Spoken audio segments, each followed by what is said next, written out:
Hi, Jimmy Smith, Pelicans columnist with NOLA.com and the Times-Picayune, along with Pelicans beat writer Nakia Hogan. First day of practice, Nakia, and the emphasis seemed to be on defense. No surprise there. Nah, not at all with Monty Williams.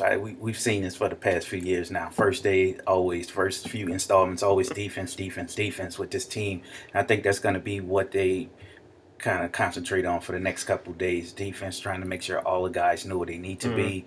And like Monty Williams said today after practice, just verbalizing, talking up who goes where, calling for screens, calling out the picks, and asking for rotation. Terminology is going to probably be the biggest hurdle for some of these new guys, like Jimmer Fredette talked to us and said, but some of the defensive schemes are similar to what he saw with Mike Malone in Sacramento and Tom Thibodeau when he was in Chicago. Yeah, and I think not only with Jimmer, with a guy like Amir Asik as well, with Monty Williams and Tom Thibodeau, they worked together, over the summers together with Team USA Basketball.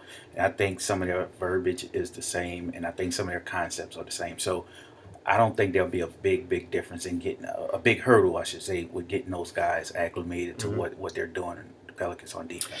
Well, one non-contact practice scheduled tonight, and two-a-days resume on Wednesday. So keep it on NOLA.com and refresh it often for continued updates on the Pelicans.